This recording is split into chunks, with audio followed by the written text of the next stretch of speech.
Kakarating lang po namin. Durian po yan, oh. Yan ay durian.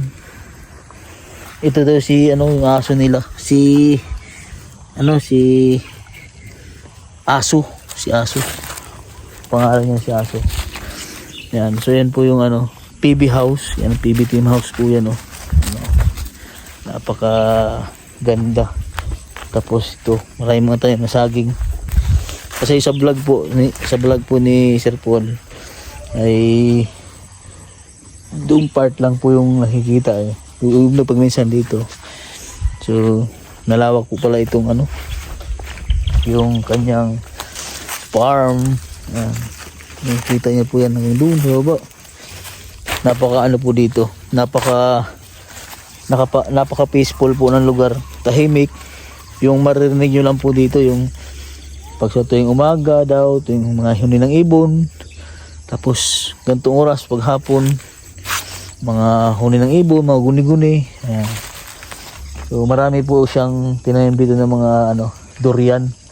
Bali po ang durian daw, bali 50 ka po na durian. Dahil yung durian po daw dito sa Davao ay medyo mahal na siya.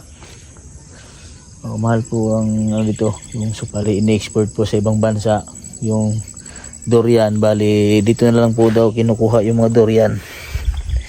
May nag-aangkat na dito ng mga durian. Yan. Dito po. So dati daw ito ay masukal, tapos nilinis na lang. Tapos meron din po silang tanim na gabi.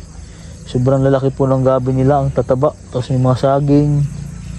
Siguro yung na yan, yung gabi na yan, may na po yan, may mga takway na. Yan, so sa mga nagkakaalam po dyan, sa mga takway, yung tawag ay takway. Sa amin takway, yung po yung parang ugat po ng gabi. Napakasarap po nun ng takway.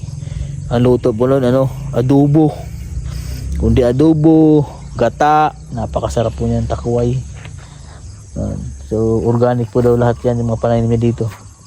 Tapos nagtatanim din doon si Sir Paul ng yung kalabasa, yung mga salay, kamote, mga sitaw, madami siyang tanim. Tapos ngayon meron siya ditong mga alaga, may mga native siya na manok. Diyan po nakalagay yung native na manok niya. Yan, meron pong kubo-kubo para sa mga native niya na manok. Tapos paparamihin niya daw yan. So may mga hayop. Marami po siyang dito eh. Marami pa siyang plano dito sa PB house, sa kanyang farm dito. Marami siyang plano na gustong gawin dito. Diyan, para pag nag-reunion po yung PB team. Noon pa man po ay talagang kanina nga nagkikwentuhan po kami. Talagang nag-iyakan po kami. Noon pa man, pag halimbawa po ay nagbablog po kami, nagbablog, tapos pag meron po kaming yung nagtulungan na talagang kung saan ay mahabag-habag talaga yung kwento ng buhay, so talagang iiyakan po kami niyan. So sa likod man po ng camera, pagkatapos ng vlog po namin dyan, pagkatapos po ng vlog namin, talagang nag-iiyakan kami dyan. So naalala ko noon yung natulungan namin noon, si John Mark po yung natulungan namin noon. So yung bata ay nagbibinta po ng nyug yung bata, tapos yung papa niya may sakit. Tapos yung ginagawa ng bata ni John Mark ay nangunguha siya ng mga laglag ng nyug, tapos binibinta niya sa tabing highway para mayroon silang makain mag-ama. Tapos minsan daw yung kinakain lang nila noon ay yung nyug na lang. So bali yun ang pag hindi siya nakaka-diskarte yung kinakain niya ng nyug dahil yung kanyang papa ay may sakit. So natulungan namin sila noon. Ngayon okay na po sila. So sa dami po rin namin natulungan namin doon sa Batangas. Ayan. So napakasaya dahil lumawak na yung team. Marami ng mga lugar na pupuntahan, tapos nagtulungan. Ayan. So ngayon po ay Christmas. Kami po ay magkakaroon ng reunion ng PB team dito po sa Davao. So magsama-sama po kami lahat dito. At yung iba po ay mamaya pa pang flight na gabi. Bali 11 po ang flight po nila. So kami po yung nauna, 7 po ng umaga kanina yung flight po namin. So wala pong imposible dahil pag nag-fly na sobrang lapit lang po pala, akala ko matagal yung biyahe namin. So siguro mga 1 oras lang o 50 minutes nandito na kami sa Davao. So mabilis, parang mas malayo pa po yung biyahe namin sa Batangas papuntang Laguna. So yun. At yun, sana abangan nyo po yung mga vlog po namin dito na magsama-sama po kami. Ayan. So ayun po si Sir Pulo, tumitingin sa kanyang mga sa kanyang mga pananim. Ayan siya. Ayun. Ayun. Nag-ayos ng kanyang mga halaman. Ayan. So dito tayo pupunta din sa kanyang mga alagang manok. After natin. Ito ay ano po yan, parang mga ano yan, kalimutan ko ng pangalan yan mabango yan yung nilagay sa kanin, kalimutan ko ng pangalan nito. Yan, comment po kayo kung anong tawag dyan. Yan pero pagkaalam ko po yan po yung nilagay sa sa kanin, pampabango. Pagka pag alam ba po mapainin na yung kanin, yan po yung nilagay. Bango po ng kanin yan. Pandan, yun, tanda ko na. Pandan po ang tawag. Sa inyo po, anong tawag po sa inyo? Basta ang tawag po sa amin yan ay pandan. Yan. So kagagawa lang po nitong kulungan ng kanilang native na manok. Yan. Kagagawa lang. Ayos nga, kulungan nga na. Yan. Organic. Yan, native. Laga nila. Yan. May mag-asawa. Ayan. Ayos. Turang naman isa. Tapos meron din pong para isdaan. Pero hindi na. Sa kabila na yan. Ayan po si ayan po si Sir Pulo. Ayan. Nangunguha ng kanyang mga pananim. Mga sitaw. Na yan ayan po ang PB house di ba ang laki Yun po yung mga sitaw na yan, mga pananim niya, mga okra, marami siyang pananim, mga gulay. Mahilig po talaga yan siya magtanim ng mga gulay-gulay, mga halaman. Walang vlog, ganyan po ginagawa niyan. Diba?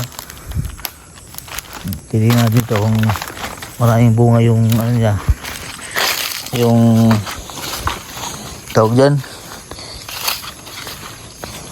yung yung gabi. Tingnan natin yung gabi kung may takway. Siguro sa tatay ng ulam tatay yan, pinakain pa ni tatay yung mga alaga niya. Yan tataba ng kanyang gabi. Okay. Ayan ang PB house. Napakaganda, dyan. Napaka peaceful, tahimik. Yan. Titin natin kung may takway para pag may takway, masarap yung adubuhin.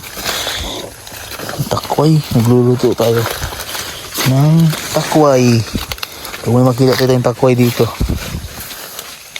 Yung takway po, ayan mayroon.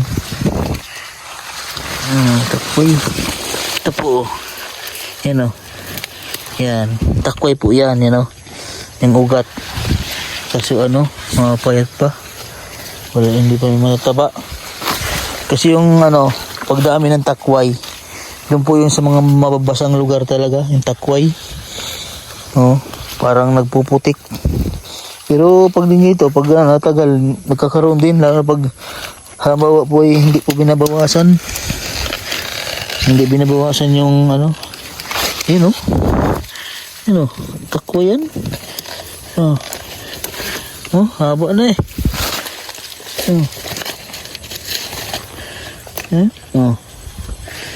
takwa, magulay pala ako dito bukas. Dami takwa yan.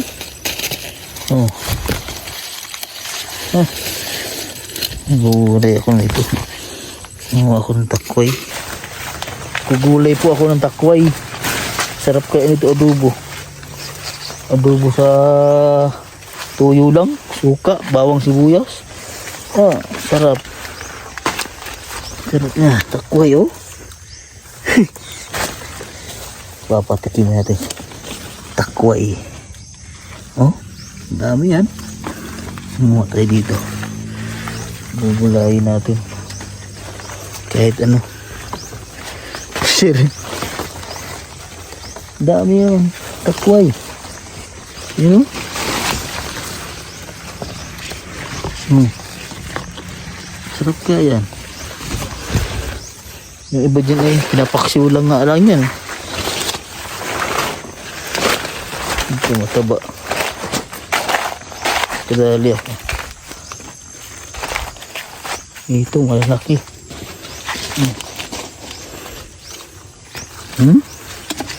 Yan, takway. Sarap yan, adobo. Adobong takway.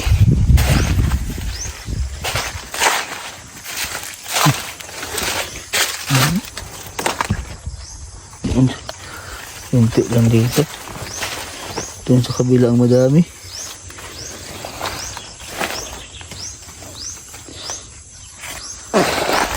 Takway. Tabi-tabi lang po. Nag-adobo po ako ng takway. Masarap ng takway.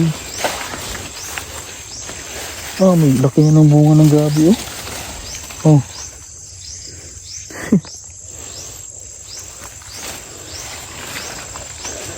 Adobo tayo.